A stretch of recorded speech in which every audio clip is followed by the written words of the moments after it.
Perkenalkan, nama saya Lutfi Indra Nur Praditya, NIM 2022-103-703-11482. Dalam video ini, saya akan mempresentasikan hasil analisis dan visualisasi tentang observasi dan kuesioner data. Sesuai topik penugasan, list of content yang pertama yaitu data observasi, yang kedua data kuesioner, kemudian exploratory data analysis, kemudian visualisasi, dan yang terakhir informasi tambahan, rekomendasi, dan kesimpulan. Yang pertama yaitu observation data. Data observasi yang saya ambil berupa data lalu lintas Jalan Raya Ngijo Karangploso dari arah lalu lintas Singasari menuju Batu, atau dari timur ke barat selama 7 hari setiap pagi, sore, dan malam, atau setiap 3 sesi yang berbeda. Nah, dari observasi data tersebut, saya meneliti variabel yaitu jumlah motor dengan plat N dan motor bukan plat N, kemudian mobil dengan plat N dan mobil bukan plat N, dan yang terakhir truk dengan plat N dan truk bukan plat N. Oke, observasi yang pertama pada hari Jumat. Nah, dalam data di atas terdapat dua diagram yang berbeda. Diagram garis untuk menunjukkan nilai dari jumlah kendaraan dengan plat nomor N dan bukan N. Nah, diagram garis yang pertama ini yang berwarna merah adalah untuk memvisualisasikan data kendaraan, jumlah kendaraan dengan plat nomor N. Kemudian yang diagram garis yang kedua ini untuk memvisualisasikan jumlah kendaraan bukan N. Dari data tabel yang ada di bawah ini. Nah, kemudian yang kedua ada diagram batang. Diagram batang di sini untuk menunjukkan nilai dari setiap diagram garis, yaitu plat N dan bukan N. Nah, diagram batang di sini ada 6, yaitu motor bukan N, mobil bukan N, truk bukan N, kemudian motor N, mobil N, dan truk N. Nah, dari hari Jumat ini ada 3 sesi yang berbeda, yaitu sesi pagi, sesi sore, dan sesi malam. Setiap sesi ini atau dari sesi pagi ini saya meneliti dari jam 5.30 sampai dengan 6.30 setiap 5 menit yang berbeda. Jadi total ada 12 variabel waktu. Kemudian sesi sore sama dengan sesi pagi ada 12 variabel waktu. Saya meneliti dari jam 5 sore sampai dengan jam 6 sore setiap 5 menit. Dan kemudian yang terakhir ada sesi malam, saya meneliti dari jam 8 malam sampai dengan jam 9 malam. Nah, kemudian selama 7 hari ini saya mengambil rata-rata atau average jumlah kendaraan plat N dan bukan N setiap 3 sesi yang berbeda. Nah, didapat data tersebut adalah 39 dari kendaraan bukan N sesi pagi, kemudian sesi sore ada 44, kemudian yang terakhir sesi malam yaitu 27. Kemudian yang jumlah kendaraan N rata-rata sesi pagi yaitu 118, kemudian yang sesi sore yaitu 140, dan yang terakhir sesi malam yaitu 79. Hari yang kedua yaitu hari Sabtu, sama seperti sebelumnya, yaitu ada 3 sesi yang berbeda. Nah, data tersebut ini yang pagi rata-rata jumlah kendaraan bukan plat N dari yang pagi yaitu 21, kemudian yang sore 51, dan yang malam 39. Kemudian yang rata-rata jumlah kendaraan N yaitu 86, yang sore 171, dan yang malam 115.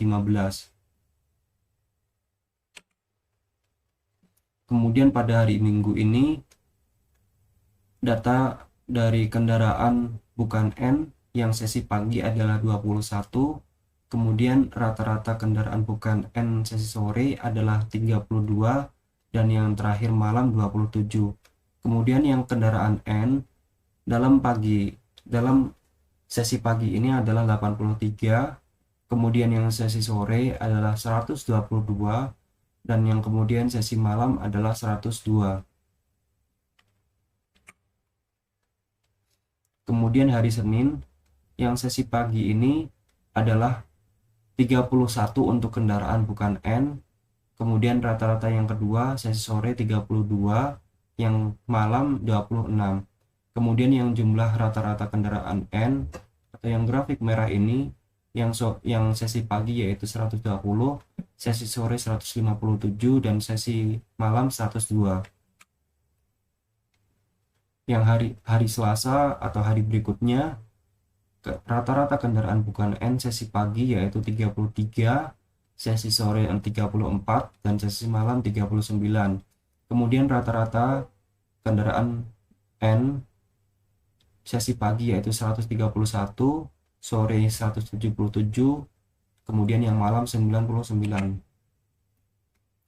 Hari berikutnya hari Rabu, rata-rata kendaraan bukan N sesi pagi yaitu 33, kemudian sesi sore 37, sesi malam 29, kemudian yang rata-rata bukan N kemudian yang rata-rata kendaraan N dalam sesi pagi ini 134, kemudian sesi sore ini 142, dan yang sesi malam 93. Nah, hari yang terakhir atau hari Kamis ini kendaraan yang bukan N sesi pagi, sore, malam adalah 21, 31, dan 25. Kemudian yang kendaraan N rata-rata sesi pagi adalah 71, 123, dan 78. Nah, dari rekap analis average kendaraan plat N dan bukan N selama 7 hari, saya membuat visualisasi selama 7 hari dalam satu grafik, yaitu yang pertama ada diagram batang ini untuk menunjukkan visualisasi setiap rata-rata kendaraan N dari Jumat sampai Kamis di sesi pagi, siang, dan malam. Jadi yang sesi pertama, sesi pagi ini dari jam 5.30 sampai 6.30 ini. Kemudian sesi sore dan sesi malam ini ada tiga diagram yang berbeda dalam satu grafik. Ada 3 grafik yang berbeda dalam satu visualisasi. Nah, dalam satu visualisasi ini ada diagram batang dan diagram garis. Kemudian yang diagram kedua yaitu ada diagram garis yang berwarna ungu ini untuk menunjukkan visualisasi setiap rata-rata kendaraan plat bukan N dari Jumat sampai Kamis di sesi pagi, sore, dan malam.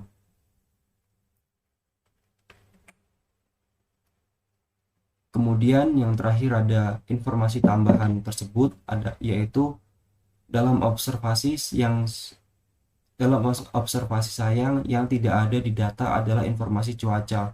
Cuaca saat saya observasi semuanya cerah, tidak ada kendala hujan ataupun hal lain yang bisa mempengaruhi kelancaran lalu lintas. Kemudian pada hari Kamis merupakan hari libur nasional yang mungkin mempengaruhi tingkat pengendara di lalu lintas. Kemudian rekomendasi yang pertama yaitu untuk para pekerja. Berdasarkan hasil grafik data menunjukkan pada pagi hari tingkat pengendara di Jalan Raya Ngijo Karangploso meningkat drastis setelah melewati pukul 6:10. Untuk yang pekerja ingin berangkat pagi disarankan lebih awal sebelum jam tersebut. Jadi seperti kesimpulan tadi, setelah jam 6:10 data tersebut meningkat drastis. Dan sebelumnya data tersebut atau grafik tersebut menurun. Jadi untuk pengendara yang ingin berangkat pagi disarankan untuk berangkat sebelum 6:10.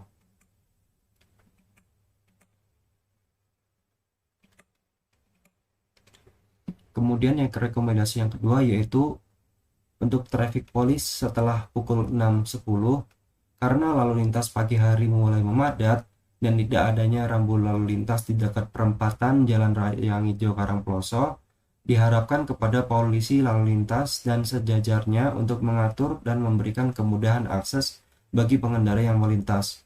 Kemudian yang terakhir ada kesimpulan dari data rekap analis average saya selama 7 hari dapat disimpulkan tingkat terpadat data pengendara lalu lintas berada pada hari Selasa sore dengan rata-rata 177.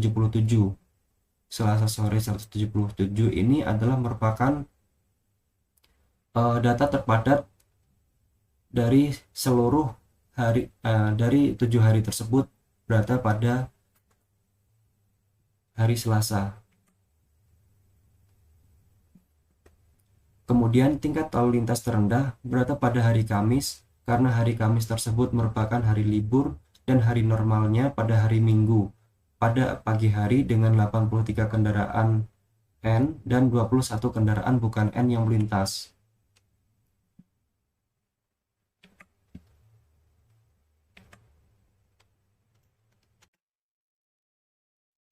Nah, kemudian data yang kedua yaitu data kuesioner. Data kuesioner ini sama diambil di Jalan Raya Ngijo Karangploso dan di sekitarnya. Nah, data kuesioner ini yang saya ambil adalah data kepuasan pengendara berdasarkan kondisi lalu lintas dan jalan serta aksesibilitasnya. Dalam data kuesioner tersebut, saya membagi menjadi tiga topik utama, yaitu tentang lalu lintas, tentang jalan, dan aksesibilitas. Yang pertama tentang lalu lintas ini, saya membagi menjadi 4 pertanyaan, yaitu tentang kemacetan lalu lintas, kemudian keamanan lalu lintas, kemudian improvisasi rambu lalu lintas, dan yang terakhir kebisingan lalu lintas. Kemudian yang topik kedua tentang jalan ini saya membagi menjadi 4 pertanyaan tentang kebersihan, perilaku pengendara, keterawatan jalan, dan kelayakan jalan. Kemudian yang topik terakhir aksesibilitas saya membagi menjadi 2 pertanyaan dalam pertanyaan 4 dan pertanyaan 7, yaitu aksesibilitas lahan parkir, aksesibilitas angkutan umum. Kemudian ada skala jawaban untuk pertanyaan yang saya berikan kepada responden, yaitu skala 5, 4, 3, 2, 1. Dari skala tersebut, skala 5 untuk menunjukkan keterangan sangat setuju, skala 4 setuju, skala 3 netral, tidak setuju, dan skala 1 sangat tidak setuju. Nah, visualisasi yang pertama yaitu gender comparison atau perbandingan jenis kelamin. Nah, dalam diagram pie chart ini saya memasukkan 2 variabel yaitu laki-laki dan perempuan. Laki-laki di sini yaitu yang diagram yang ditunjukkan dengan warna biru dan perempuan yang ditunjukkan dengan warna merah. Nah, dalam diagram di samping perbandingan responden laki-laki adalah 70% dari responden perempuan, yang dimana jumlah data responden laki-laki berjumlah 51 responden. Kemudian yang perempuan, perbandingan responden perempuan adalah 30% dari responden laki-laki, yang dimana jumlah data responden perempuan berjumlah 22 responden. Kemudian ada total score atau perolehan skor kuesioner yang didapat dari responden. Nah, yang pertama ini ada diagram batang. Saya menggunakan diagram batang untuk mempresentasikan total skor yang diraih. Dalam diagram batang ini saya menggunakan 3 warna yang berbeda, yaitu warna biru untuk memvisualisasikan skor yang diperoleh dari responden laki-laki, kemudian merah untuk responden perempuan, kemudian yang ungu ini untuk total skor atau jumlah skor laki-laki dan perempuan.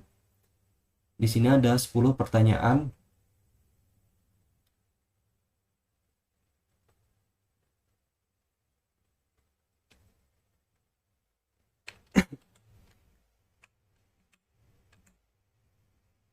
Kemudian ada total skor atau perolehan skor kuesioner yang didapat dari responden.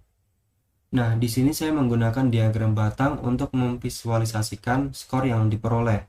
Dalam diagram batang ini, saya menggunakan 3 warna yang berbeda, yaitu warna biru untuk representasi visual skor dari laki-laki, kemudian yang merah ini untuk visualisasi skor perempuan, dan yang terakhir ada warna ungu untuk total skor keseluruhan atau laki-laki ditambah perempuan.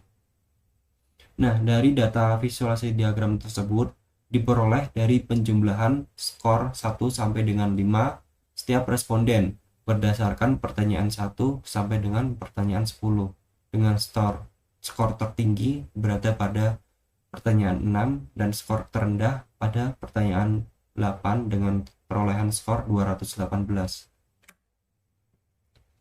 Kemudian average score atau nilai rata-rata atau skor rata-rata responden dari setiap pertanyaan. Sama seperti sebelumnya, di sini saya menggunakan diagram batang dan diagram garis.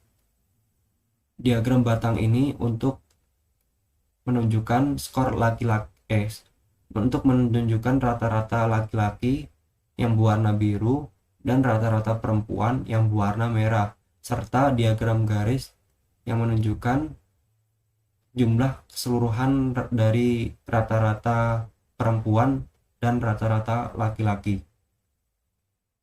Nah, skor ini dibuat untuk mengetahui perbandingan data yang lebih akurat, terutama untuk mengatasi responden laki-laki dan perempuan yang tidak sama, yaitu laki-laki 70% dan perempuan 30%.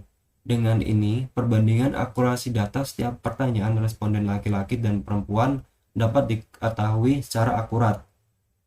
Average score ini berdasarkan tabel data yang ada di bawah. Nah, yang terakhir adalah kesimpulan.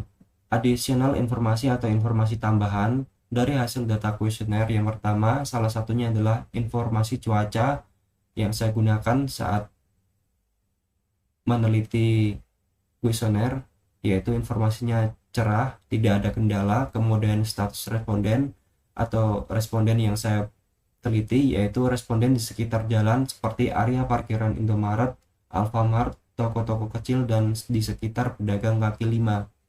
Kemudian rekomendasi dari grafik tersebut, rekomendasi yang pertama yaitu rekomendasi untuk pengendara. Berdasarkan pada grafik visualisasi data terendah pada data P8 atau pertanyaan 8 dengan perolehan skor 2,96. Data terendah yaitu skor 8 yaitu 2,96, yaitu tentang perilaku pengendara di saat berkendara atau di saat berada di jalan. Dari hasil data tersebut menunjukkan kategori yang buruk. Oleh itu, himbauan untuk pengendara untuk lebih berhati-hati saat berkendara. Kemudian rekomendasi yang kedua untuk pemerintah. Dari data selanjutnya, pada pertanyaan 7 dengan perolehan skor rata-rata 3,14, yaitu tentang aksesibilitas angkutan umum. Dari hasil tersebut menunjukkan rata-rata responden dapat disimpulkan bahwasanya aksesibilitas angkutan umum masih tergolong rendah. Kemudian kesimpulan dari data rekap kuesioner. Dapat disimpulkan berbagai responden yang saya temui memberikan pendapat yang berbeda. Namun setelah data tersebut saya olah, dapat diketahui hal yang mungkin perlu adanya improvisasi dari 3 aspek utama berupa lalu lintas tentang jalan dan aksesibilitas. Yang paling mendekati untuk adanya improvisasi yang pertama yaitu perilaku pengendara itu sendiri yang kadang tidak membuat nyaman pengendara lainnya. Kemudian tentang aksesibilitas yang masih tergolong rendah. Dari hasil data responden yang saya berikan, saran dan kesimpulan untuk pemberian akses khusus sehingga dapat menghindari masalah lain seperti kemacetan, polusi udara, dan masalah-masalah lainnya. Sekian presentasi dari saya, terima kasih.